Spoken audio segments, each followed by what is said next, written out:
নমস্কার, what Bengal things টুডের এই যে একটা দীর্ঘ বিরতি এবং সেই বিরতির পর আমরা শুরু করছি বিধানসভা নির্বাচন কেন্দ্রিক যে স্পেশাল সেগমেন্টগুলো এবং স্পেশাল এপিসোড, যেখানে আমাদের সঙ্গে উপস্থিত থাকবেন বিশেষ বিশেষ অতিথিরা, বিভিন্ন দলের রাজনৈতিক দলের প্রার্থীরা। সেই সেগমেন্টের আজকে আমাদের প্রথম এপিসোডের প্রথম অতিথি শ্রী সনদ দে মহাশয়, সর্বভারতীয় তৃণমূল কংগ্রেস, অল ইন্ডিয়া তৃণমূল কংগ্রেসের নৈহাটি বিধানসভার প্রার্থী। কিন্তু তার চেয়েও বড় কথা, আজকে কিন্তু আমরা নিজেরা কোনো প্রশ্ন করছি না। এই এপিসোডে যে সমস্ত প্রশ্ন এসছে বা আসবে, সেই সমস্ত প্রশ্নই কিন্তু বিভিন্ন সামাজিক মাধ্যমে, সোশ্যাল মিডিয়া প্ল্যাটফর্মে, বিভিন্ন পোর্টালে এবং বিভিন্ন সংবাদ মাধ্যমের কমেন্ট সেকশনে মানুষের যে প্রশ্ন, মানুষ যে প্রশ্ন করেছেন, কেউ চিকিৎসক, কেউ হয়তো কৃষক, কেউ হয়তো দিনমজুর, বা কেউ হয়তো জেনজি, বা কেউ হয়তো সাধারণ গৃহবধূ, তারা যে কথাগুলো, যে অসহায়তার কথা বা যে সুবিধা পাওয়ার কথা তারা বারবার প্রশ্ন করেছেন, তারা চেয়েছেন যে নাগরিক পরিষেবাগুলো, সেই সমস্ত প্রশ্নগুলোই আমরা করব তৃণমূল কংগ্রেসের প্রার্থী সনদদের সঙ্গে। তো আজ আমাদের অতিথি সর্বভারতীয় তৃণমূল কংগ্রেসের নৈহাটি বিধানসভার প্রার্থী, এবং তিনি গত প্রায় 1.5 বছরের অধিক সময় নৈহাটি বিধানসভার বিধায়ক হিসেবেও কাজ করেছেন। উপনির্বাচনে জিতেছিলেন, কিন্তু এবার উপনির্বাচন যদি হয় টেস্ট, এবার হচ্ছে মাধ্যমিক। সেই সনদ দেখে আমাদের আজকের এই সেশনে স্বাগত। আমরা যে প্রশ্নগুলো আপনাকে করব, যে প্রশ্নগুলো করব সেটা কোনোটাই আমাদের প্রশ্ন নয়, মানুষ কিছু প্রশ্ন আপনাকে করছেন। তাদের মধ্যে বহু মানুষ আছেন যারা হয়তো প্রফেসর, কেউ ডাক্তার, কেউ হয়তো সাধারণ গৃহবধূ, কেউ জেনজির প্রতিনিধি, তাদের অনেক প্রশ্ন আছে।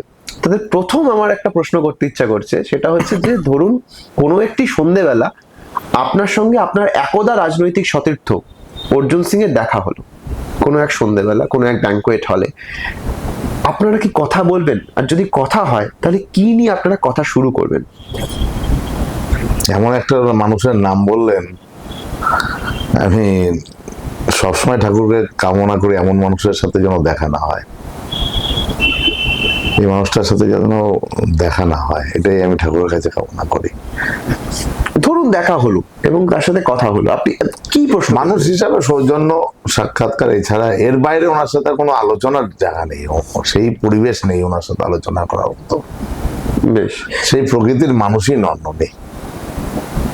বেশ, ধরুন বিজেপিতে আপনি তো দীর্ঘদিন, প্রায় 1.5 বছর আপনি বিধানসভায় গেছেন, বিজেপির মধ্যে এমন কোন মানুষকে আপনার দেখে মনে হয়েছে যে এই লোকটার সাথে বসে কথা বলা যায়? শ্রমিক ভট্টাচার্য বা এর জাতীয় কেউ? হ্যাঁ, শ্রমিক ভট্টাচার্য বিধানসভার সদস্য নন। একটা মানুষকে আমার খুব ভালো লেগেছিল, আমি জানি না তাকে কেন এবার বিজেপি প্রার্থী করলো না, টিকিট দিল না। ডক্টর অশোক লাহিড়ী, অর্থনীতিবিদ। আমি সত্যি বিধানসভায় ওনার বক্তব্য আমি মন দিয়ে শুনি, কিন্তু কেন জানি না ভদ্রলোককে এবার টিকিট দিল না বিজেপি। আমি ডক্টর, ওনার বক্তব্য, ওনার সবকিছু আমার ভালো লাগে। বিরোধী দলের এই একটা মানুষের অনেক কিছুই আমার ভালো লাগে, কিন্তু সেই মানুষটাকে এবার বিজেপি প্রার্থী করেনি। কেন করেননি এটা তার দলের অভ্যন্তরীণ ব্যাপার। বেশ, আমরা নৈহাটিতে ফিরি। নৈহাটির কিছু প্রশ্ন আছে, নৈহাটির মানুষের কিছু প্রশ্ন আছে। তার মধ্যে অন্যতম প্রশ্ন হচ্ছে, নৈহাটির সাধারণ মানুষের টোটো যন্ত্রণা থেকে কবে মুক্তি পাবে? এটা একটা খুব গুরুত্বপূর্ণ প্রশ্ন। আমি বেশ কিছুদিন ধরে এটা নিয়ে চেষ্টা করেছি, পুলিশ প্রশাসনের সাথে আলোচনা করেছি, ট্রাফিকের সাথে আলোচনা হয়েছে, এবং এটা নিয়ে আমি বিধানসভাতেও এটা নিয়ে কথা বলেছি। তবে আশা রাখছি যে আগামী 6-7 মাসের মধ্যে কিছু একটা সমাধান হবে। না, আমাদের রাজ্য সরকারও একটা পদক্ষেপ নিয়েছে, অত্যন্ত ইতিবাচক পদক্ষেপ, কিছু গাইডলাইন করে দিয়েছে। সেই গাইডলাইনটা আগামী 6 মাস বাদে ইমপ্লিমেন্ট হয়ে গেলে আশা করি যন্ত্রণাটা কিছুটা কমবে।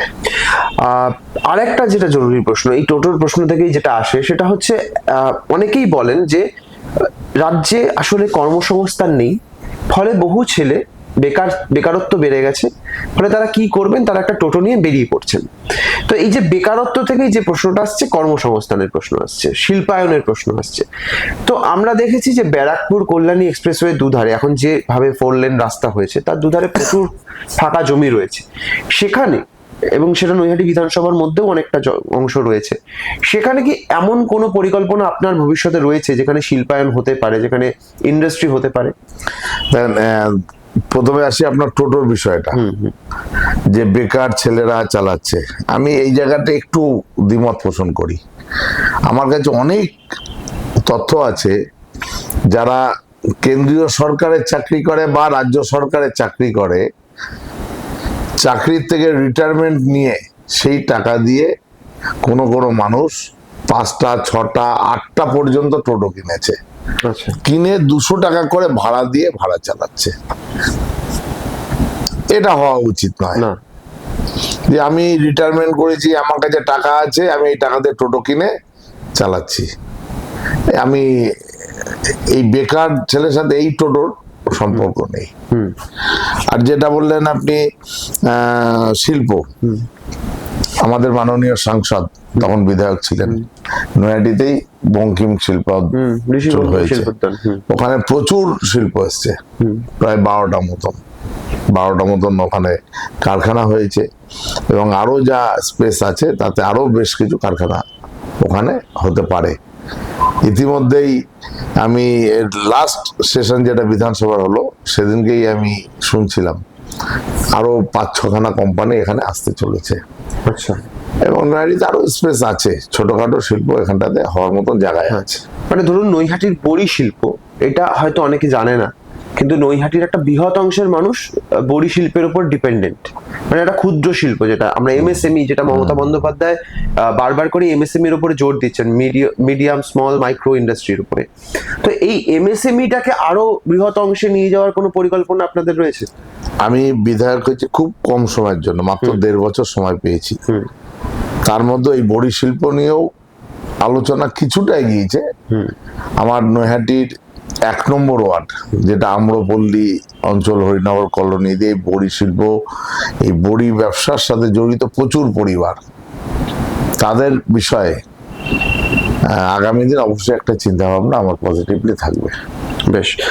এবং শিল্পায়নের ক্ষেত্রে যেটা আমরা জিজ্ঞেস করলাম আপনাকে, এরপরে একটা এই কল্যাণী এক্সপ্রেসওয়ে দুধার নিয়েই একটা একটু অপ্রিয় প্রশ্নই হয়তো খানিকটা, সেটা হচ্ছে যে বহু মানুষের, তারা সোশ্যাল মিডিয়াতে আমরা এরকম ভিডিও দেখছি, সেখানে তারা এটা ভিডিও করেও দেখাচ্ছেন যে কল্যাণী এক্সপ্রেসওয়ের দুধারে, বিশেষত কাপা মোড়ের কাছাকাছি, যেটা নৈহাটি বিধানসভার মধ্যেই পড়ছে, সেখানে মানে বস্তুত প্রচুর বার, পানশালা, এবং সেটা শুধু পানশালায় সীমাবদ্ধ থাকছে না, তার সঙ্গে আরো নানা রকম অসামাজিক কাজকর্ম সেখানে চলছে। এইটাকে কি কোনোভাবে নিয়ন্ত্রণ করা বা কিছু করা সম্ভব? নিশ্চিত ভাবে জেনে রাখুন, আমি এর 100% বিরোধী। 100% এর বিরোধী। আমি কোনো মতেই এই অঞ্চলে, আমার নৈহাটি অঞ্চলে এগুলো চালাতে দেওয়ার পক্ষে নয়। কিন্তু তারা ব্যবসা করছে, অনৈতিক কাজ প্রচুর হচ্ছে না, যে এই বারগুলোতে। আবার অনেকগুলো আছে যারা ফ্রেশ ব্যবসা করছে, হাই রোড সংলগ্ন যেগুলো আছে। কিন্তু আবারও বলছি যে আমি এর 100% এই বারে যে অসামাজিক কাজকর্ম, তার বিরোধী আমি। এখানটাতে আপনার ফ্যামিলি রেস্টুরেন্ট আছে, অবশ্যই থাকুক। একটা হোটেল আছে যেখানটাতে শুধুমাত্র পরিবার নিয়ে বা কোনো বন্ধু বান্ধব নিয়ে তারা থাকতে পারে, একদম ওটা লিগাল ওয়েতে আছে, আমি সেটারও পক্ষে। কিন্তু অসামাজিক কার্যকলাপ যারা করছে বা বিভিন্ন রকম ব্যবসা করছে, আমি তার বিরোধী। আমি যদি 100% কোনো সময় সুযোগ পাই, আমি এগুলো বন্ধের পক্ষে থাকবো।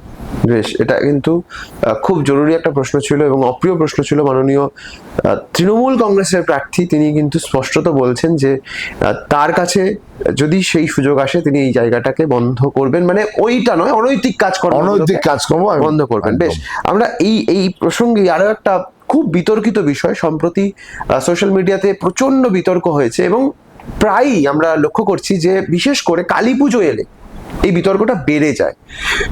বড়মার মন্দির নৈহাটিকে একটা বিশ্বজনীন পরিচয় দিয়েছে, এ কথা সত্যি। আবার একই সঙ্গে এই বড়মার মন্দির নিয়ে একটা বড় অভিযোগ আসছে যে বড়মার মন্দির আসলে সেলিব্রিটি কালচার হয়, যে সেলিব্রিটিরা এলে এখানে বাড়তি সুযোগ সুবিধা পান, কিন্তু সাধারণ মানুষের সঙ্গে বা সাধারণ দর্শনার্থীদের সঙ্গে নাকি, আমি জানি না, এটা আবারও বলছি সোশ্যাল মিডিয়ার মানুষজন বলছে যে তাদের সঙ্গে নাকি দুর্ব্যবহার করা হচ্ছে বিধায়ক হিসেবে। এবং এই মুহূর্তে আপনি প্রার্থী, যদি ধরুন আপনি জিতে আবার পুনরায় বিধায়ক হন, আপনার দিক থেকে কি সদর্থক ভূমিকা দেখতে পারবে বড়মার পুণ্যার্থীরা? খুব গুরুত্ব জায়গার আপনি বিধায়ক হতে চলেছেন, ছিলেনও, আবারও জিতছেন, যেখানে লক্ষ লক্ষ মানুষ প্রতিদিন আসে। বড়মার বিষয়ে বড়মা একটা স্লোগান আছে, তাদের ক্যাপশন আছে যে ধর্মর যা যার বড়মা সবার। বড়মার কাছে খুব প্রান্তিক শ্রেণীর মানুষও আসবে, সেলিব্রিটিরাও আসবে, সবাই সমানভাবে থাকবে। কিন্তু যারা বলছে, যেমন আমি গত 3 দিন আগেও দেখছিলাম একটা ভিডিওয়ে, দুজন মহিলা খুব রাগারাগি করছেন, তাদের বক্তব্য, তাদের ছবি তুলতে দেওয়া হয়নি। অ্যাকচুয়ালি বড়মার ওই ভেতরটাতে ছবি তুলতে দেওয়া সেভাবে হয় না, লুকিয়ে চুরিয়ে তোলে লোকে, না হলে ছবি বাইরে যাচ্ছে কি করে, অবশ্যই তোলে। সেই ভদ্রমহিলার সাথে কি নিয়ে কি হয়েছে জানি না, তবে এইটুখানি নিশ্চিত থাকুন যারা সেলিব্রিটি আসে তাদের আলাদা করে কোনো ট্রিটমেন্ট হয় না, আলাদা করে ট্রিট দেওয়া হয় না। আমি যতদূর জানি বড়মার মন্দির কমিটির সাথে এই নিয়ে 2-3 বার এইসব বিষয় নিয়ে আমি আলোচনাও করেছি। আগে একজন একটা পোষ্য নিয়ে এসেছিল, পোষ্যকে কেন ঢুকতে দেওয়া হবে না মন্দিরে, এই নিয়েও একটা বড় বিতর্ক তৈরি হয়েছিল। যেমন অনেক সমস্যা আছে, একটা পোষ্য নিয়ে মন্দিরে ঢুকবে, সে যদি কাউকে কামড়ে দেয় বা কোনো ওইটাকে কেন্দ্র করে আরো কোনো সমস্যা তৈরি হয়, তখন তো আবার সেই বড়মার কমিটির উপর দোষারোপ হবে। অনেক কিছু বিষয় আছে, সবকিছু চিন্তা ভাবনা করে গত পরশু দিনের একজন দেখলাম খুব ভাইরাল হয়েছে বিষয়, বেশ কয়েক মিলিয়ন দেখলাম তার ভিউজ হয়েছে। এখন অনেক উদ্দেশ্য থাকে। আমি অনেক যারা এই সোশ্যাল মিডিয়ায় নিজের ভিউজ বাড়ানোর জন্য যাদেরকে এই সমস্ত করে, অনেকগুলো বিতর্ক তৈরি, তাদের মধ্যে আছে যে আমি আমার ইউটিউব চ্যানেলটাকে কি করে ভিউটাকে কি করে বাড়াবো, এই চেষ্টা করতে এসো বড়মাকে কেন্দ্র করে একটা ভালো ভিউজ হয়। আবার এই সেলিব্রিটিদের কথা যেটা বলছেন, বড়মার এখানে লম্বা লাইন, সেলিব্রিটি এসছে, সে পুজো দিচ্ছে, সবাই কিন্তু লাইন ভেঙে চলে আসে, লাইন আর লাইনে থাকে না, সব চলে আসছে আমি ওই সেলিব্রিটিকে একটু দেখবো। তখন আর বড়মাকে দেখার লোক থাকে না, তখন সবাই ওই সেলিব্রিটি এসছে আমি তাকে দেখবো, এখানে দেব এসছে, অনেক প্রসেনজিৎ চট্টোপাধ্যায়। এই জায়গাটা থেকেই মানে কালী পুজোর দিনের নিয়ে, কালী পুজোর দিনটা নিয়ে একটা খুব মানে এবছর আমরা দেখেছি, গত বছরও দেখেছি, এবছর যেন মানে 2025-এর কালী পুজোর কথা আমি বলছি, যে একটা প্রবল বিতর্ক হয়েছিল সোশ্যাল মিডিয়াতে, এবং নৈহাটির মানুষের একটা এরকম ডিরেক্ট অভিযোগ ছিল, যারা আপনার ভোটার, যারা আপনাকে নির্বাচিত করেছেন এবং হয়তো ভবিষ্যতেও করবেন, সেই নৈহাটির মানুষদের একটা বিরাট অভিযোগ ছিল যে আমাদের মানে ধর্ম হোক যার যার, বড়মা সবার, কিন্তু নৈহাটির মানুষদের নয়। এইটা বলে এই দাবিটা ছিল সত্যি, এবং আমি নিজে তাদের সাথে একমত।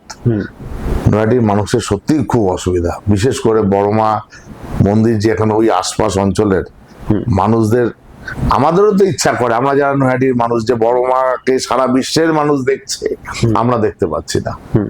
আমি ঘরের থেকে বেরোতে পারছি না, মানে আমি বলতে আমি না, আমার বাড়ি মন্দির অনেক দূর, ওই অঞ্চলে যারা থাকেন তারা ঘরের থেকে বেরোতে পারছেন না।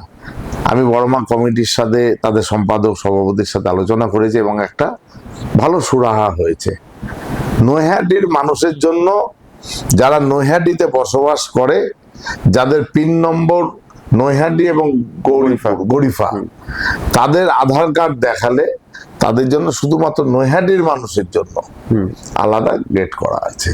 তারা বড়মার কাছে যেতে পারবে, বড়মা আশীর্বাদ নিতে পারবে। এটা নৈহাটির মানুষের জন্য এই কাজটা হয়েছে, আমি কৃতজ্ঞ নৈহাটির বড়মার কমিটির কাছে। কিন্তু ওই যে বললাম যে সেলিব্রিটি যখন আসে তখন আর কোনো লাইন থাকে না, তখন আমি কখন দেবকে দেখবো, আমি আগে দেখবো না পেছনের লোক আগে দেখবে, তখন বড়মার জন্য একটু একটু দূরে চলে যায়, সেলিব্রিটি সামনে চলে আসে, তখন যারা লাইনে থাকে তারা নিজেরাই সেলিব্রিটি পক্ষ হয়ে যায়। আচ্ছা, আপনার কি কোথাও গিয়ে মনে হয় যে বড় মাকে কেন্দ্র করে যে একটা কোথাও গিয়ে বোথ সাইড, মানে একদিকে বড় মার ট্রাস্টিতে যাদেরকে দেখা যায়, অনেককেই দেখা যাচ্ছে যারা তৃণমূল কংগ্রেসের সঙ্গে সরাসরি যুক্ত, আবার এইটা যেমন তৃণমূল কংগ্রেস নিজেদের ডিভিডেন্ড তুলছেন, একই সঙ্গে বিরোধীদের একটা বড় অভিযোগ থাকছে যে বড়মার, আমি সোশ্যাল মিডিয়াতে দেখেছি, একদম কমেন্ট দেখেছি যে বড়মার মন্দিরটা তৃণমূল কংগ্রেসের পার্টি অফিসে পরিণত হয়েছে, এরকম কমেন্টও দেখা যাচ্ছে। তা এই যে বড়মাকে কেন্দ্র করে যে বিতর্ক, সেটা কি কোথাও গিয়ে পলিটিক্যাল ভেন্ডেটারও একটা অংশ? আমি একদম দায়িত্ব নিয়ে বলছি, বড়মার ট্রাস্টি বোর্ডের সাথে তৃণমূল কংগ্রেসের 1% যোগ নেই। আচ্ছা, কোনো পার্টি অফিস, আমি নিজেও দেখেছি, অনেক কমেন্টস অনেকেই লিখেছে। বড়মার ট্রাস্টি বোর্ডে যারা মেম্বার আছেন তারা, আমি পদাধিকার বলে নৈহাটির বিধায়ক, পদাধিকার বলে ট্রাস্টি বোর্ডের মেম্বার, কিন্তু ট্রাস্টি বোর্ডের আর যারা মেম্বার আছেন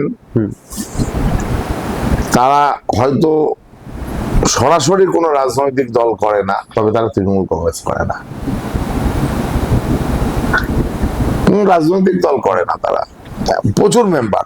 আমি তৃণমূলের কর্মী, কিন্তু আমি ট্রাস্টি বোর্ডের মেম্বার, শুধুমাত্র পদাধিকার বলে বিধায়ক, সে যিনিই থাকুন, নৈহাটির বিধায়ক যখন যিনি থাকবেন তিনি ট্রাস্টি বোর্ডের মেম্বার, এবং তাদের সাথে তৃণমূল কংগ্রেসের সাথে 1% যোগ নেই, 1% যোগ নেই।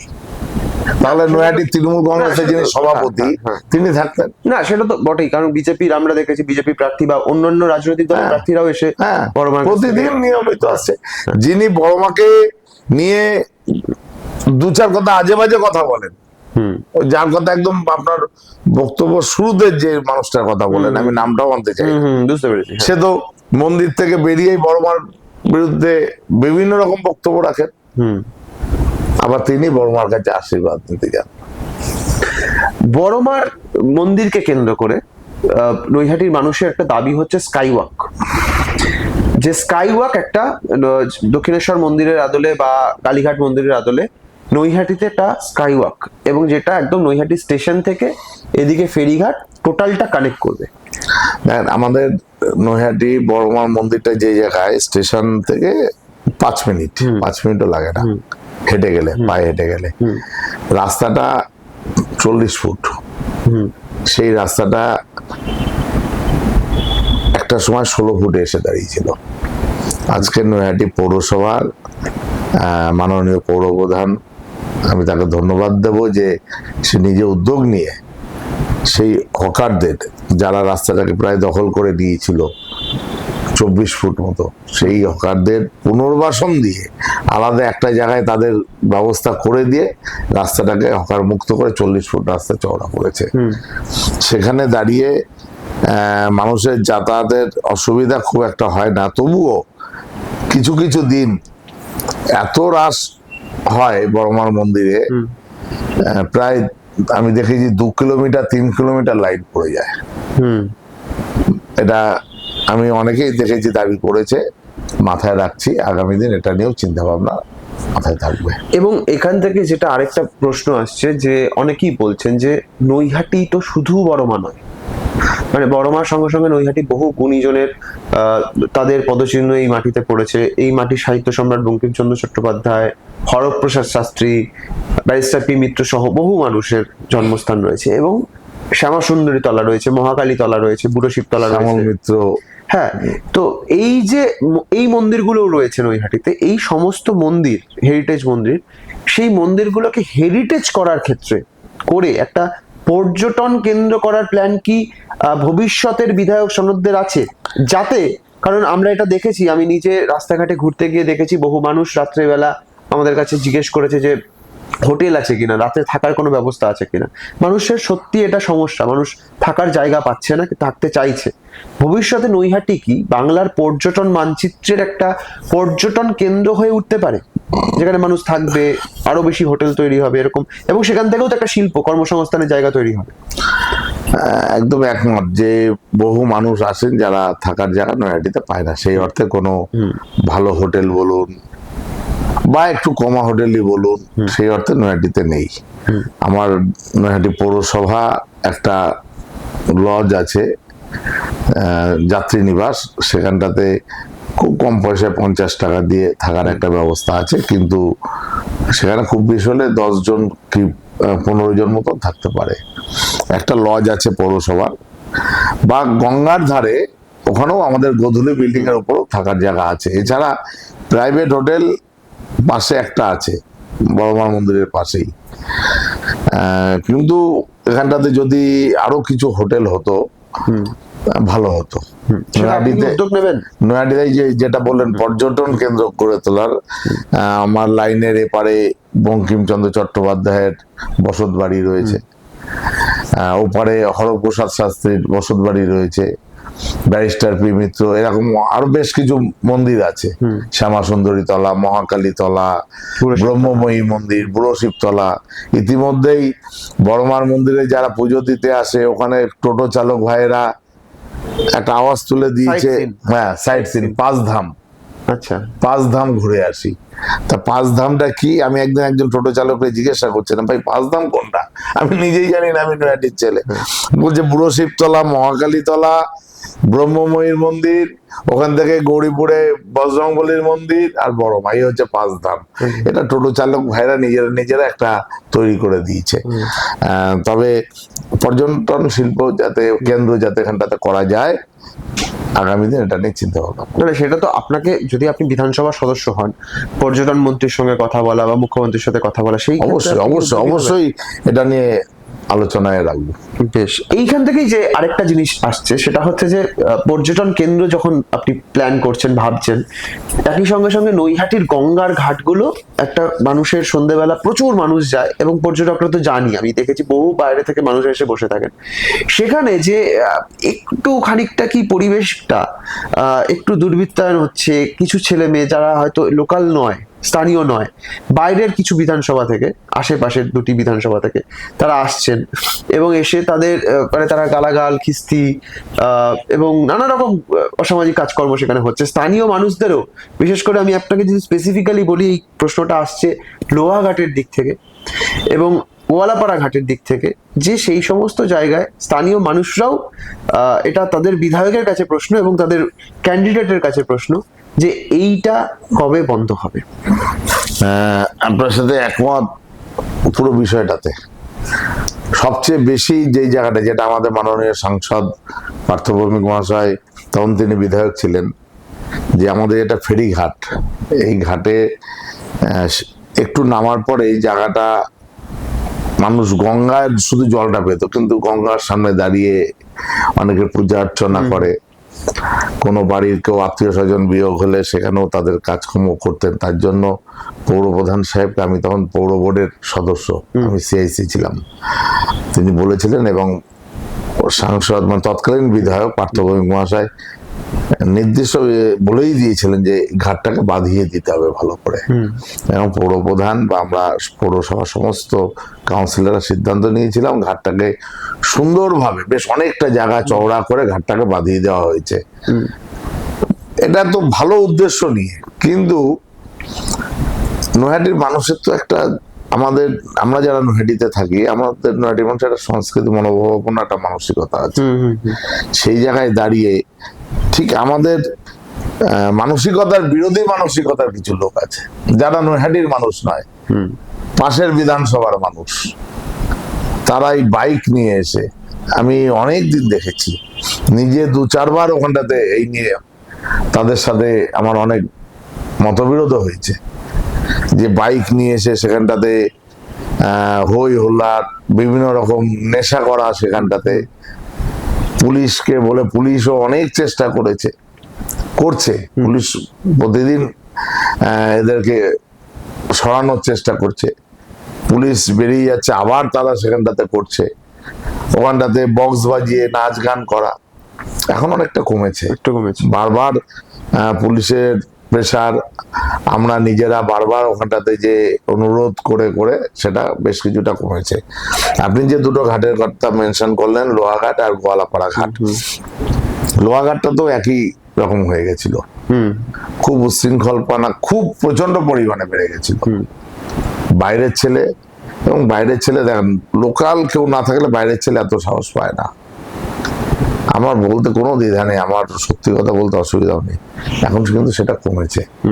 যারা লোকাল ছেলে তাদের বোঝানো হয়েছে যে তোরা পাড়ার ছেলে, তোরা এখানে থাক, গল্প গুজব কর। বাইরের ছেলে এত এসে তাদেরকে জায়গা দেওয়া, যার জন্য অনেক অসামাজিক কার্যকলাপ ওখান থেকে হচ্ছিল, এখন কমেছে। গলাপাড়া ঘাটেরও একই, গলাপাড়া ঘাটে একটা নিয়ন্ত্রণ এসে গেছে প্রায়, লোহাঘাটটাও এখন কন্ট্রোল আসছে। একটা খুব জরুরি প্রশ্ন, স্বাস্থ্য, নৈহাটি স্টেট জেনারেল হাসপাতাল, কিছুদিন আগেও আমরা দেখলাম সেখানে আপনারা স্মার্ট ওপিডির উদ্বোধন করলেন মাননীয় সাংসদের 2 কোটি টাকা খরচা, কিন্তু নৈহাটির সাধারণ মানুষ বলছে নৈহাটি স্টেট জেনারেল হাসপাতাল রোগ সারায়, কিন্তু নিজেদের রেফার রোগটা কবে সারাবে? এখন রোগটা একটু সেরে গেছে। আচ্ছা, রেফার রোগ আমাদের প্রাক্তন বিধায়ক, আজকের সাংসদ, আমাদের অভিভাবক পার্থ ভৌমিক মহাশয় অনেক চেষ্টা করে, এবং আমি স্বাস্থ্য দপ্তরের সিআইসি ছিলাম, সুপারকে নিয়ে সিএমএ সাহেবের সাথে আলোচনা করে করে অনেক চিকিৎসক এখানে আনা হয়েছে। এখন যেমন আগে এখানে অর্থোপেডিক চিকিৎসক ছিল না, শল্য চিকিৎসক ছিল না, চোখের চিকিৎসক ছিল একজন, না থাকার মতনই ছিল, এখন সেখানে আরো একজন চোখের চিকিৎসক এসছেন এবং ভালো চিকিৎসা করছে। দাঁতের ডাক্তারও এসছে এখানটাতে, এখন ইএনটি ডাক্তার এসছে, যেটা আগে ছিল না, এখন ইএনটি ডাক্তার এসছে। গাইনো ডাক্তার আগে 2 জন ছিল, সেখানে এখন 4 জন হয়েছে। মেডিসিনের ডাক্তার এখন 3 জন হয়েছে। প্রচুর ডাক্তার বেড়েছে। ডাক্তার বেড়ে যাওয়াতে ওই যে রোগটা বললেন যে সারবে কবে, রোগটা সেরে গেছে। কিছু আছে, যেমন এটা তো স্টেট জেনারেল হসপিটাল, হসপিটালে অনেকগুলো ধাপ আছে। একটা হচ্ছে প্রাথমিক স্বাস্থ্য কেন্দ্র, স্টেট জেনারেল হাসপাতাল, তারপরে চলে গেল আপনার সাব ডিভিশনাল হাসপাতাল, তারপর ডিস্ট্রিক্ট হাসপাতাল। আমাদের এটা হচ্ছে স্টেট জেনারেল। এটা কখনো এটা কোনো ট্রমা কেয়ার সেন্টার বা এরকম কিছু করার প্ল্যান? না, ট্রমা কেয়ার আমার এই জেলায় নেই।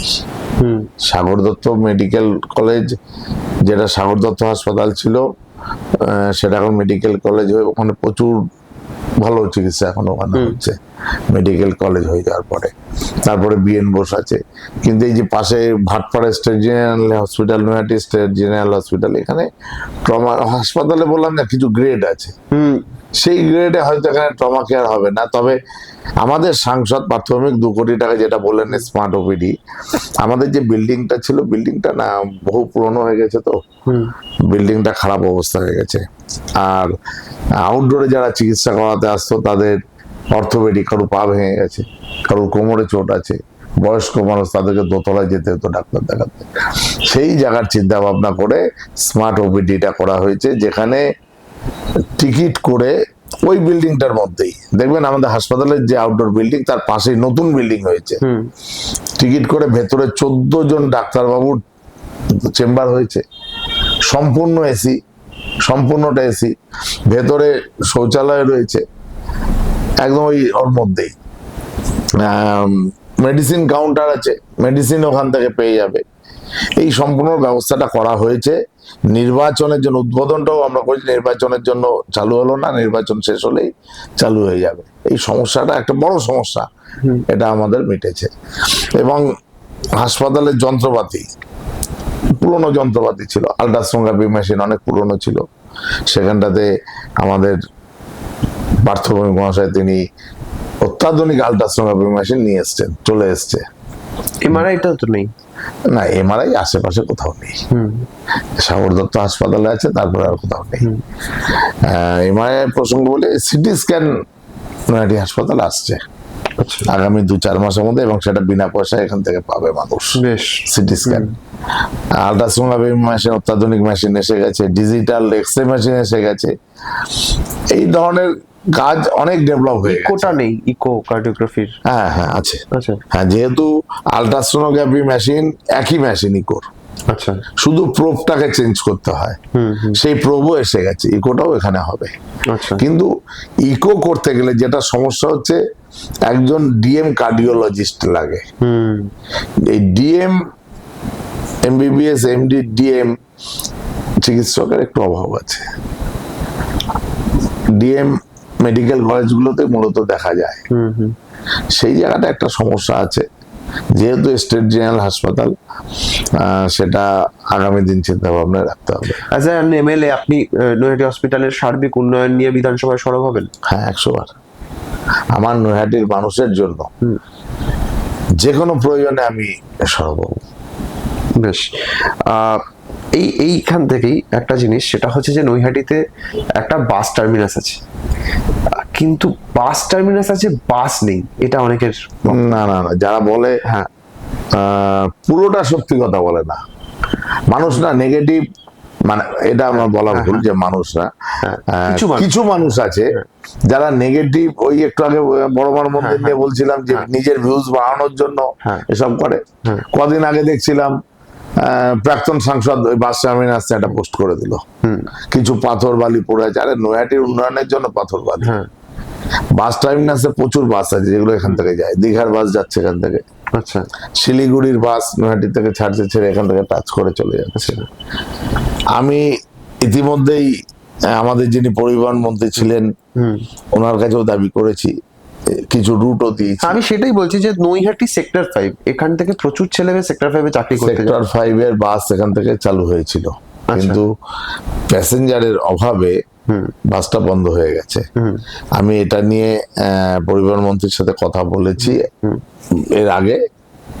আগামী দিনেও নৈহাটির মানুষ, আমি আশাবাদী, মানুষ আশীর্বাদ করবে এবং সেটা বিপুল ভাবে আশীর্বাদ। এবং আরেকটা যেটা, সেটা হচ্ছে যে এই যে WBSTC যে এখন যে এসি বাসগুলো বেরিয়েছে, যেগুলো একদম সরকারি এসি বাস, যেগুলো দীঘা, তারাপীঠ বা রাজ্যের এই বিভিন্ন পর্যটন কেন্দ্রগুলোতে যাচ্ছে, এইরকম কিছু বাস কি এখান থেকে আসতে পারে? একদম, আমি আগামী পরিকল্পনা এগুলো রেখেছি। দীঘার বাস আছে, এসি বাসও আছে, তারাপীঠ, সেক্টর 5, ধর্মতলা, ডাইরেক্ট আমাদের এখান থেকে শিলিগুড়ি, মানে উত্তরবঙ্গের টোটাল রুট, এরকম একটা রুট আমার করে রাখা আছে। 7টা জায়গায় বাস এখান থেকে ছাড়াবার জন্য আমি আগামী বিধানসভায় এটা দাবি করব। রাউডি সনদ, দাবাং সনদ, সেখান থেকে হঠাৎ করেই যেন একটু বেশি নিজেকে পরিণত করে নেওয়া, একটু নিজেকে সংযত করে নেওয়া, একটু ম্যাচিউরিটি অনেক বেশি, এই সনদকে আমরা দেখতে পাচ্ছি গত 1.5-2 বছর ধরে। এই পরিবর্তনটা কি কোনো মানে মেকওভার ইচ্ছা করে করা, নাকি এটা রাজনীতির সাথে সাথে পরিণত হয়ে যাওয়া, সময়ের সাথে সাথে পরিণত? একটু দ্বিমত আছে। রাউডি কথার সাথে আমি একমত হই। আচ্ছা, যেমন পরিস্থিতির উপর সবকিছু নির্ভর করে, পরিস্থিতি, বয়স। আমি এই যে রাউডি কথাটা, আমি কিন্তু আবারও আমি আপনার এই কথার সাথে যারা বলে বা ভাবে, আপনি জানেন যেভাবে অত্যাচার, তখন সিপিএম ছিল ক্ষমতায়, যেভাবে অত্যাচার, যে তখন কংগ্রেস দল ছিল, আমি 93 সালে পঞ্চায়েতের সদস্য হয়েছি এই সিপিএম কে হারিয়ে। 1993 সালে ফার্স্ট নৈহাটিতে রিগিং এর জন্ম দেয় এই সিপিএম। আমি কারোর নাম বলছি না, তারা আজকে কেউ কেউ দেয়ালে চলে গেছে, কেউ কেউ মাঠের সাইড লাইনে চলে গেছে। তা আমি আর তাদের কারোর নাম বলছি না। যে অত্যাচার করেছিল এই অঞ্চলটায় কেউ কংগ্রেস করতে পারবে না। 98 সালে তৃণমূল কংগ্রেস তৈরি হওয়ার পরে তৃণমূল করা যাবে না, তখন আবার কংগ্রেস ভালো হয়ে গেল। কংগ্রেস করো, তৃণমূল করা যাবে না। তৃণমূল করলে মারধর, প্রতিদিন। আমার নিজের ওষুধের ব্যবসা ছিল, আমার দোকানের উপর হামলা হয়েছে বারবার। আমি পরিবার চালানোর জন্য, আমার 1 ছেলে 1 মেয়ে, তাদের মুখে ভাত তুলে দেওয়ার জন্য আমাকে অ্যাম্বুলেন্স চালাতে হয়েছে ওষুধের দোকান বন্ধ করে, এই সিপিএম এর জন্য। অ্যাম্বুলেন্স চালিয়ে আমি আমার পরিবারকে খাইয়েছি। আমার মায়ের চোখের জল আমি দেখেছি। বাবা এই নিয়ে অশান্তি করত, যে অশান্তি মানে এই যে সিপিএম প্রতিদিন বাবাকে থ্রেট করত, ছেলেকে ঠিক করো, ছেলেকে এই করো, বাবা আমাকে বোঝাতো। কিন্তু আমি যেন কোনোদিনই দমে যাওয়ার পাত্র না। এবং আমি দেখেছি যে তারা যতবার আমার উপর আক্রমণ করেছে, আমার জন্য জেদ আরো বেড়ে গেছে। ভয় পাননি তখন? কোনোদিন পাইনি। ভয় বলে জিনিসটা আমার আজও নেই। ভয় জিনিসটা ওই বয়সে আমি পাইনি, আর 19 সালে বিজেপি এসে তো তারাও কম অত্যাচার করেনি। ভয় জিনিসটা আমারই হয়নি। অবশ্যই বয়স বেড়েছে, তখন একটা বয়স ছিল 93 সাল, তখন আমার 18+ বয়স। তারপর থেকে একটা লং জার্নি চলছে। 2009 সালে এখানে আমরা ফার্স্ট জয়ের মুখ দেখলাম, দীনেশ ত্রিবেদী জয়লাভ করলো। 10 সালে পৌরসভা আমরা পেলাম। 11 সালে সারা বাংলায় মমতা বন্দ্যোপাধ্যায় মুখ্যমন্ত্রী হলেন। আস্তে আস্তে পরিণত হয়ে দেখলাম দায়িত্ব বেড়েছে। দায়িত্ব যখনই বাড়ছে, একধারে আমি তখন দলের যুব সভাপতি, একদিকে আমার ওয়াইফ কাউন্সিলর, স্বাভাবিক কারণের জন্য মনে হলো যেটা মানুষের দায়িত্বটা কাঁধে পড়ছে। 11 সালে পার্থদা আমাদের বিধায়ক, মমতা বন্দ্যোপাধ্যায় মুখ্যমন্ত্রী, দায়িত্ব বাড়ছে। এই দায়িত্ব যত বাড়ছে তত দেখলাম যে আর বিরোধীরা তত থিতিয়ে যাচ্ছে, বয়সও বাড়ছে, আস্তে আস্তে পরিণত হওয়া। এবং এখন যেন দায়িত্বটা অনেক কাঁধে, দায়িত্ব যখন কাঁধে চেপে যায় আস্তে আস্তে সব ঠিক হয়ে যায়। বিরোধীরা কি আপনাকে ভয় পায়? সেটা বিরোধীরা বলতে পারবে, ওটা ওরাই বলতে পারবে ভয় পায় কি, কেন ভয় পায়, কি বিষয়। কারণ ভয় তো সেই পায়। আমি আপনাকে কখন ভয় পাবো? যখন আমি আপনার উপর দিনের পর দিন অত্যাচার করেছি, তখনই আমি আপনাকে ভয় পাবো। নাহলে কেন ভয় পাবো আমি? আপনি যদি ভয় আমাকে তখনই পাবেন যখন আপনি আমার উপর অত্যাচার দিনের পর দিন করে এসছেন। একটা সময় না খেয়ে চলেছি। আমার বাবার অগাধ সম্পত্তি ছিল, কিন্তু বাবা বেঁচে থাকাকালীন বলেছিলেন যে আমার সম্পত্তি বিক্রি করা যাবে না, সম্পত্তি বেচবো না, নিজে পায়ে দাঁড়াও, নিজে পায়ে দাঁড়িয়ে নিজে কাজ করো, অসৎ উপায় অবলম্বন করবো না। আমি অনেকদিন না খেয়ে কাটিয়েছি। আমার মায়ের চোখের জল দেখেছি, বাবার চোখের জল দেখেছি। অসৎ উপায় আজ অব্দি আমি এই উপায়টা করিনি, অসৎ উপায়। বাবার সেই কথা মেনে আমি ব্যবসা করে খাচ্ছি। আমি ব্যবসা করতাম 1993 সাল থেকে। আমার ওষুধের দোকান ছিল। 2006 সাল ধিলন সরকার আমাদের প্রার্থী ছিল তৃণমূল কংগ্রেসে, হেরে যাওয়ার পর আমার দোকানটাকে বন্ধ করে দেওয়া হলো, ওষুধের দোকানটা। আমি অ্যাম্বুলেন্স চালিয়ে আমার পরিবারের সদস্যদের খাইছি, আমি দুধ বিক্রি করেছি।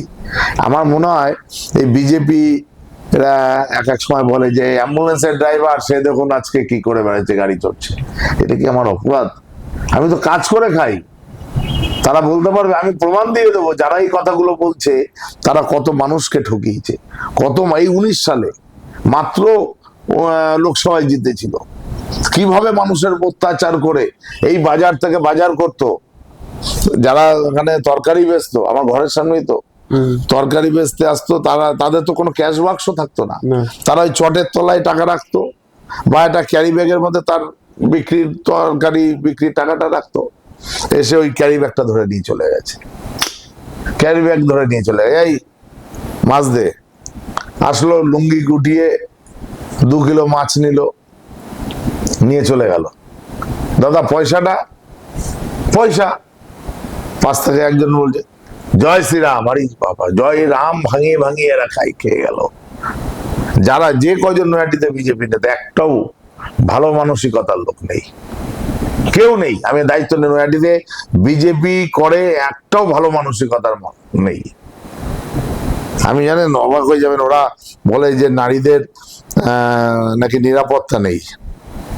নারীদের নিরাপত্তা নেই। আর থানায় যে ডায়েরি করছে বিজেপির নারীরা, বিজেপির মহিলা কর্মীরা, কার বিরুদ্ধে ডায়েরি করছে? এই বিজেপির বিরুদ্ধে। এই দেখুন কমপ্লেন, ডেট কবেকার, ডেটও দিয়ে দিচ্ছি।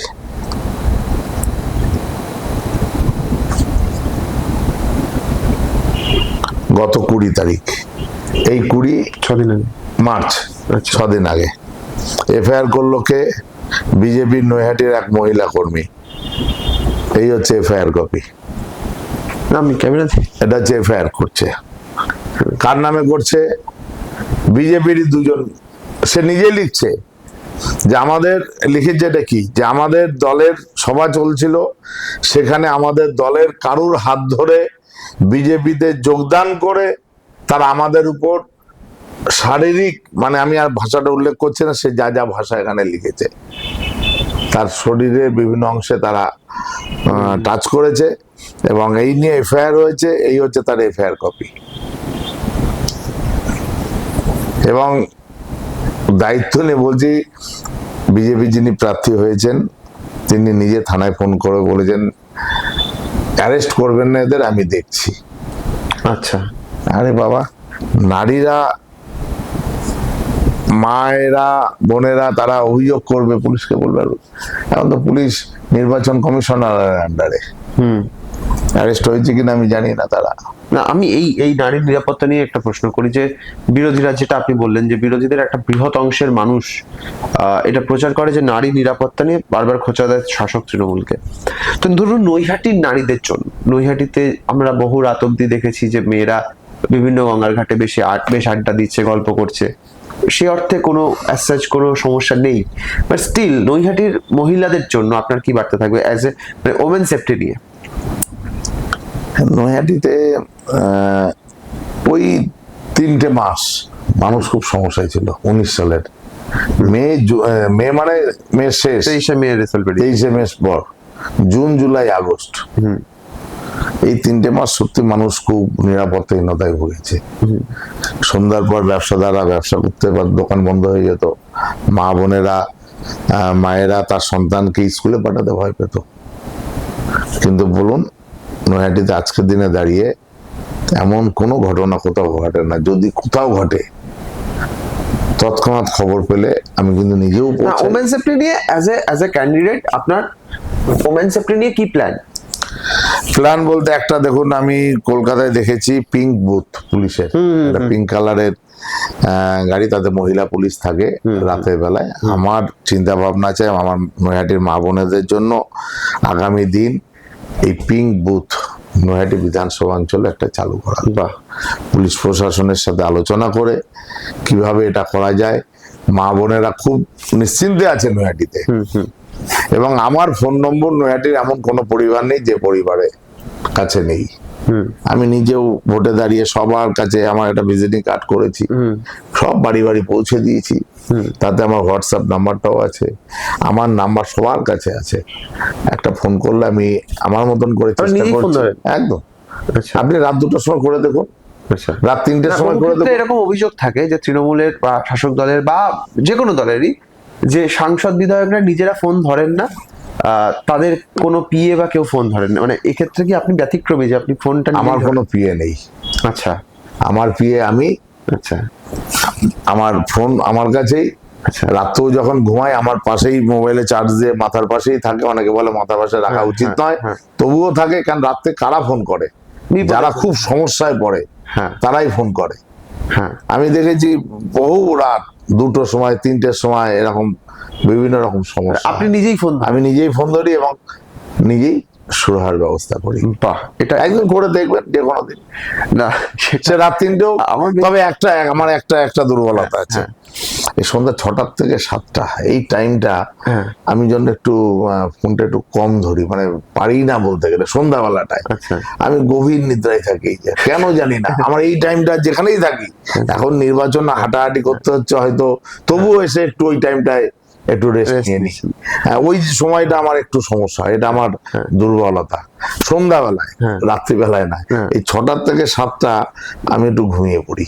আচ্ছা, একটা প্রশ্ন আছে, এটা সংস্কৃতি জগতের কিছু মানুষ আপনাকে বলেছে যে পার্থভৌমিক থিয়েটার করেন, পার্থভৌমিকের পর আপনি হলেন নৈহাটির বিধায়ক, সেই জন্যই কি থিয়েটারের দল তৈরি করা, থিয়েটারে অভিনয় করা? কিছুটা তাই। আচ্ছা। মানে বাপিদা পার্থভৌমিক ডাকেন, বাপিদা, আমরা বাপিদা বলেই, আমার নৈহাটির মানুষের কাছে পার্থভৌমিক বাপি বলেই পরিচিত আমাদের বাপিদা। সেই আমাকে ফার্স্ট বললো যে একটা নাটকের দল তৈরি কর। ফার্স্ট আমাকে বলেছিল নাটক তোর ক্লাব থেকে একটা নাটক কম্পিটিশন কর। 3 দিনের প্রোগ্রাম করেছিলাম ওই কোথানে। সেই থেকে আস্তে আস্তে আগ্রহ বাড়া, তারপরে নিজেও 3টে নাটক করেছি, অভিনয় করেছেন। 3টে নাটক অভিনয় করেছি, সব বুঝলেন প্রাথমিকের। তারপর 3টে শর্ট ফিল্মও বোধহয় শর্ট ফিল্মও করেছি, একটা কমন ম্যান নাম, আর ভুলে গেছি ফাদ বলে একটা করেছে। ফাদ, ফার্স্ট ছিল ফাদ, তারপর কমন ম্যান এরকম করেছে। অবশ্যই প্রাথমিকের থেকে শেখা সব। বেশ, আপনাকে সম্প্রতি আমরা দেখলাম বেশ কিছু, আপনি রেলমন্ত্রীকে এবং শিয়ালদা ডিআরএম কে চিঠি দিলেন। নৈহাটির মানুষের একটা দীর্ঘদিনের দাবি ছিল মাঝের ব্রিজটা, সেটাও বোধহয় আপনি চিঠি দিয়েছেন এবং সম্ভবত সেটা কাজ শুরু হয়েছে আপনার চিঠির অনেকগুলো চিঠির পরেই, এবং আপনাকে বোধহয় রেল মন্ত্রক থেকে ডিআরএম এর তরফ থেকে চিঠি দিয়ে জানানো হয়েছিল যে মাঝের ব্রিজের কাজ শুরু হয়েছে। নৈহাটির দীর্ঘদিনের মানুষের দাবি ছিল মাঝের ব্রিজটা রেল স্টেশনে, নৈহাটি স্টেশনে। তো নৈহাটির মানুষের আরেকটা দাবি হচ্ছে যে নৈহাটি থেকে সরাসরি কিছু ট্রেন যদি চালু করা যায় উত্তরবঙ্গের বা বিভিন্ন জায়গার, যেহেতু নৈহাটি এখন পূর্ব রেলের অত্যন্ত ব্যস্ততম একটা স্টেশন, প্রচুর লাভও করে পূর্ব রেল এই স্টেশন থেকে, সেরকম কোনো পরিকল্পনা কি ভবিষ্যতে আপনার আছে? একটা একটা করে বলি। প্রথমে রেল ব্রিজটা আমার 6 নম্বর প্ল্যাটফর্মে মানুষ যদি উত্তরমুখীর দিকে ওঠে তাকে প্রায় 500 মিটার হেঁটে এসে তবে তাকে ব্রিজে উঠতে হয়। এই দাবিটা করে এবং রেল বোর্ড সেই দাবি মেনে নিয়ে ব্রিজটা করেছে, এখনো চালু হয়নি। আমি দিন 20 আগে ডিআরএম সাহেবের সাথে দেখাও করেছিলাম, তার বক্তব্য ছিল যে আমি আপনাকে খোলাখুলি বলতে পারবো না, কাজটা এখন একটু বন্ধ থাকবে। আচ্ছা, আমি জানতে চেয়েছিলাম স্যার কেন? বলছে তার কারণ আপনি। আমি কারণ আমার জন্য বন্ধ থাকবে? বলছে আপনি নির্বাচনের প্রার্থী আর আপনি দাবি করেছিলেন, এখন কাজটা হলে একটু জন্য আপনি মাইলেজ পেয়ে যাবেন, ওই জন্য কাজটা এখন একটু বন্ধ রাখছি। আচ্ছা, আফটার ইলেকশন ব্রিজটা কমপ্লিট হয়ে যাবে।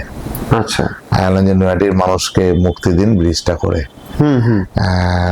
রাজনীতিটা না দেখে বলছে আমি চেষ্টা করছি তাড়াতাড়ি করে দেওয়ার। তারপর আমি ডিআরএম সাহেবকে এবং রেলমন্ত্রীকে আরো একটা চিঠি দিয়েছি, যে চিঠিতে আমি লিখেছি আমাদের যে চলমান সিঁড়ি আছে সেটা বন্ধ, সেটা বন্ধ হয়ে আছে। এগুলো হচ্ছে আমি দেখলাম গতকাল। হ্যাঁ, এই তো আমি চিঠি দিয়েছি আপনার 19 তারিখ, না ভুল বললাম, 12ই মার্চ। 12ই মার্চ আমি চিঠি দিয়েছি চলমান সিঁড়িগুলো চালু করার জন্য এবং প্রত্যেকটা প্ল্যাটফর্মে চলমান সিঁড়ি রাখার, এবং সেই সাথে লিফট। শ্যামনগর প্ল্যাটফর্মে লিফট আছে, আমার নৈহাটিতে নেই। নৈহাটি একটা জংশন, যেখানে আমি কিন্তু কারোর সাথে তুলনা করছি না, শ্যামনগরের থেকে প্রায় 5 গুণ নৈহাটি স্টেশন থেকে রেল আদায়, মানে তারা লাভ পাচ্ছে, আয় হচ্ছে। সেই জায়গায় নৈহাটিতে কেন লিফট হবে না? আমাকে ইস্টার্ন রেলের ডেপুটি জেনারেল ম্যানেজার তিনি চিঠি দিয়েছেন 25 দিনে, 3 দিন আগে। হ্যাঁ, 25 দিনে চিঠি দিয়েছে। এই হচ্ছে তার চিঠি, ক্যামেরা দেখিয়ে। এই হচ্ছে সেই চিঠি জেনারেল ম্যানেজার দিয়েছেন। তাতে উনি লিখেছেন প্রত্যেকটা প্ল্যাটফর্মে আমরা চলমান সিঁড়ি করছি এবং লিফট প্রস্তাব দিয়েছেন, আমরা এই প্রস্তাব গ্রহণ করছি, লিফটেরও ব্যবস্থা করে দেবো। আমার কাছে সেই চিঠি deputy general manager eastern rail তিনি দিয়েছেন গত 25 তারিখ। এটা অনেকটা। সুতরাং আশা করছি, কারণ নৈহাটি একটা জংশন, আমরা নৈহাটিতে দেখি বড়মাকে পুজো দিতে প্রচুর মানুষ আসেন, প্রচুর মানুষ বিভিন্ন প্রান্তের থেকে, এদিকে ব্যান্ডেল হয়ে, এদিকে রানাঘাট হয়ে, শিয়ালদা হয়ে, এদিকে আপনার হাবড়া হয়ে ট্রেনে এই বাসে করে মানুষ আসছে। তারপরে নৈহাটিতে স্টেডিয়াম, যেখানে ইস্টবেঙ্গল, মোহনবাগান, মোহামেডান খেলছে, সেই কোথায় সাকরাইল, সেখান থেকে দর্শকরা আসছে, এদিকে ডায়মন্ড হারবার থেকে দর্শকরা আসছে, মদনপুর শিমুরালির থেকে দর্শকরা আসছে। এই যে টোটাল মানুষের, এত মানুষের জনসমাগম নৈহাটিতে হচ্ছে, আমাকে রেল জানিয়েছে এগুলো করে দেবে। আর নতুন কোনো ট্রেন যদি সেটা এখান থেকে ছাড়বে, কারণ এখান থেকে কোনো ট্রেন ছাড়ে না, নৈহাটি থেকে কোনো পার্টিকুলার এক্সপ্রেস ট্রেন আজ অব্দি, সেটা নর্থ বেঙ্গলের ট্রেন হতে পারে, অন্য কোনো রাজ্যের ট্রেন হতে পারে, সেরকম কোনো ট্রেন নৈহাটি থেকে দেওয়া হয়নি। একটা সময় এই বিষয়টা অনেকটা এগিয়ে ছিল যে নৈহাটি থেকে দূরপাল্লার ট্রেনগুলো ছাড়া হবে। রেল বোর্ড কেন জানি না সেই মতো অনেকটা কাজও করেছিল, পিছিয়ে গেছে। আমি এটা নিয়ে আগামী দিন আমার চিন্তা ভাবনা রাখছি, যাতে নৈহাটির থেকে দূরপাল্লার ট্রেনগুলো যাতে এখান থেকে ছাড়ানো যায়। স্পেস আছে নৈহাটিতে, সেই জায়গাও আছে, সেটা নিয়ে আমি অবশ্যই এগোবো। এমন দুটো মেজর প্ল্যানিং, যে দুটো ধরুন আপনি এই মুহূর্তে আপনার পরিকল্পনায় রয়েছে, যে এবার বিধায়ক হলে 2026-এ ফের একবার নির্বাচনে জিতলে আপনি এই দুটো প্রকল্পকে বাস্তবায়িত করবেন, এমন কিছু দুটো ভাবনা? একটা বড় ভাবনা আমার মাঝিপাড়া পলাশী অঞ্চল এবং কাপা অঞ্চলের বর্ডার এলাকায় আপনার কেন্দ্রীয় সরকারের কেন্দ্রীয় বাহিনী যারা আছে তাদের একটা পোর্শন আছে, যেখানটাতে 142 বিঘা জমি আছে সাধারণ মানুষের, চাষের জমি। সেই জমিতে তারা প্রবেশ করতে পারে না। আচ্ছা, সেই জমিতে প্রবেশ করতে গেলে কেন্দ্রীয় সরকারের কেন্দ্রীয় যে বাহিনী তাদের উপর দিয়ে যেতে হয়, জমির উপর দিয়ে। কিন্তু তারা অ্যাকোয়ার করে আছে এমন ভাবে জমিটা, চারদিকটা ঘিরে আছে, মাঝখানটাতে এদের জমি। এরা ওখানটাতে যেত, চাষাবাদ করতো, 142 বিঘা জমি। হঠাৎ করে গত কয়েক বছর ধরে তারা আটকে দিয়েছে, বলছে চাষিরা যেতে পারবে না। চাষিরা তার নিজের জমিতে যেতে পারে, জমি কি চাষের জমি হচ্ছে বিশাল জমি, যার কোনো রাস্তা থাকতো না। যে ফ্রন্টে কিনতো তার রাস্তা, কিন্তু সে যাবে কত, ওইখান দিয়েই যেত। এরা যেতে দেবে না। এই নিয়ে তারপরে তারা আলোচনায় বসলো, পঞ্চায়েত বসার পরে ঠিক হলো যে তাদের চাষিদের একটা আইডেন্টিটি কার্ড দেবে।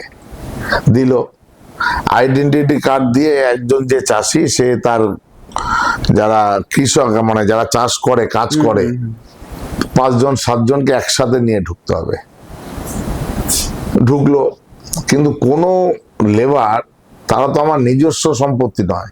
আজকে এ কাজ করছে, কালকে ও কাজ করছে, বলছে কালকেও এসছে, আজকে কেন এসছে, একে ঢুকতে দেবো না। তারপরে ঠিক করলো না, যারা কাজ করবে তাদের আইডেন্টি কার্ড নিতে হবে। ওই যেটা বললাম যে আজকে ও কালকে ও, এটা তো হবেই, ঢুকতে দেবে না। এখন তাদের ঢুকতে দিচ্ছে। এই নিয়ে আমি বিধানসভাতেও বলেছি, এবং আগামী দিন এর একটা পার্মানেন্ট সলিউশন করতেই হবে। আমার 142 বিঘা জমির কৃষক, তারা চাষ করতে পারছে না। এটা একটা বড় সমস্যা। এই সমস্যার সমাধান আগামী দিন করবই। এটা এক। আর একটা আমি খুব সমস্যায় দেখি, নৈহাটি হাসপাতালে যেমন আমরা উন্নয়ন করছি, ঠিক তার পাশাপাশি নৈহাটিতে অনেক পশুপ্রেমী আছে। আমি মাঝে মধ্যে ফেসবুকে দেখতে পারি যে কোথাও একটা কুকুর অ্যাক্সিডেন্ট হয়েছে, তার পা ভেঙে গেছে, বা সে কুকুরটা অসুস্থ, কি করবে? ফেসবুকে দেখি যে দিচ্ছে কেউ চিকিৎসার জন্য এগিয়ে আসুন, বা কোথায় একে চিকিৎসা করানো যায়। শুধু কুকুর, আর্জেন্ট হেল্প পোস্ট, শুধু মানে আমি এই কুকুরের কথা, যে কোনো পশু পাখির জন্য আমি একটা পশু চিকিৎসালয়, বিড়াল দেখা যায়, বিড়াল আছে, ষাঁড় আছে, রাস্তাঘাটে এরকম অনেক কিছু আছে। এই পশু চিকিৎসালয় কেন্দ্র নৈহাটিতে একটা করবার আমি প্ল্যান নিয়েছি। সেখানে কি প্রাইভেট, মানে যে ধরুন যে বাড়ির যে 100 বার। এখন অনেকের পয়সা আছে, সে বাড়িতে এই পোষ্যগুলোকে পুষছে, পয়সা আছে, কিন্তু চিকিৎসা করাতে পারছে না। অনেকে চুচুড়ায় যেতে হয়, হ্যাঁ, চিকিৎসা করাতে, তার সামর্থ্য আছে, তবুও সে পারছে না করাতে, কারণ চিকিৎসক সেইভাবে পাচ্ছে না। তার দেখভালটা কে করবে? ভেটেরিনারি ডাক্তার খুব অভাব। এখন বেশ কিছু চিকিৎসক আমাদের এখানে ভেটেরিনারি হয়েছেন, তবুও এই সমস্যায় মানুষ পড়ছে। বা এটা খুব খুব খুব বড় একটা উদ্যোগ, বিশেষ এটা আগামী দিন আমি এটা করবই। যারা পশু চিকিৎসক, যেখানে পাখি বলুন, গরু মোষ বলুন, বিড়াল বলুন, এই কুকুর ছানা বা কুকুর বলুন, তাদের অবশ্যই আমি ব্যবস্থা করব পশু চিকিৎসা। এটা কিন্তু বিশেষত যারা পশুপ্রেমী, আমরা বিশ্বাস করি যে পৃথিবীটা তো ওদেরও, তো তাদের জন্য কিন্তু এটা খুব খুব বড় একটা প্রজেক্ট হতে চলেছে। সনৎবাবু জিতলে নিশ্চিতভাবে এটা নৈহাটির মানুষের একটা খুব, যারা বিশেষত পশুপ্রেমী তাদের কাছে কিন্তু একটা বড় উপহার হতে পারে। একটা কথা হচ্ছে যে জেন জি, যে জেনারেশন জেড, তারা অনেকটাই রাজনীতি বিমুখ, তারা রাজনীতি থেকে খানিকটা মুখ সরিয়ে নিয়েছেন এবং তারা কোথাও গিয়ে রাজনীতি সচেতনও নয় হয়তো অনেকে। তো এই জেন জি কে আপনি কি বার্তা দিতে চান? গতকাল আমাদের একটা জনসভা ছিল নৈহাটিতে। সেই জনসভায় 209 জন নতুন ভোটার, আচ্ছা, যাদের বয়স 18, 19, 20, ঠিক এর মধ্যে 18, 19, 20-র মধ্যে 209 জন, তারা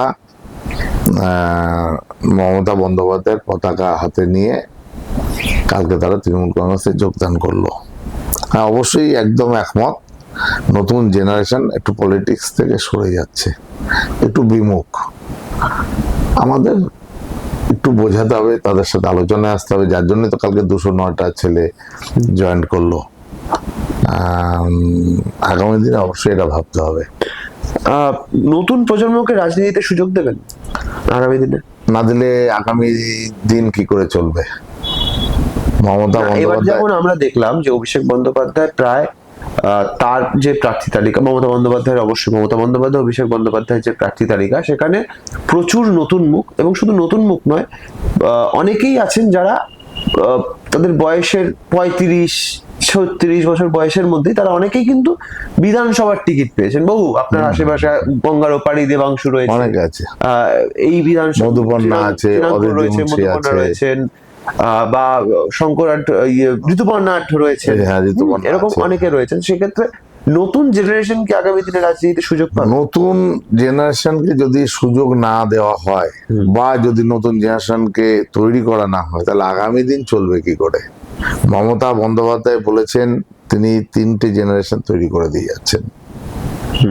অভিষেক বন্দ্যোপাধ্যায়, মমতা বন্দ্যোপাধ্যায় এবছর প্রচুর নতুন মুখে, আপনি দেখেছেন গত পৌরসভার নির্বাচনে নৈহাটির 31টা ওয়ার্ড আমরা 19 জন নতুন প্রার্থী দিয়েছি গত পৌর নির্বাচনে। 27 সালে আবার পৌর নির্বাচন আছে। নতুনদের জায়গা অবশ্যই দিতে হবে। আমি নতুনদের জায়গা করে দেওয়ার জন্য সবসময় একমত, একদম করে দেওয়ার জন্য আমি রেডি। আমি সারা জীবন পদ আঁকড়ে বসে থাকবো, আমি আর কাউকে সুযোগ দেব না, এটা হতে পারে না। কিন্তু কংগ্রেসী রাজনীতি বা মানে এই যে দক্ষিণপন্থী রাজনীতি বা জাতীয়তাবাদী রাজনীতি, এটাই তো চলে এসছে এত বছর ধরে। আমি এই জায়গাটা না, মমতা বন্দ্যোপাধ্যায় অভিষেক তৈরি করেছেন, হ্যাঁ, কিন্তু 3টে জেনারেশন তৈরি করছেন। তো কালচার অনেক ঘুরে গেছে, নতুনরা জায়গা পাচ্ছে এবং পাবে, নতুনরা জায়গা পাবে। এবার আমরা কয়েকটা বেসিক প্রশ্ন করবো, র্যাপিড ফায়ার করবো, করে আজকের মতো এই সেশনটা শেষ করব। সেটা হচ্ছে সিনেমা না থিয়েটার, পছন্দের মাধ্যম কোনটা? অ্যাকচুয়ালি কোনোটাই ছিল না।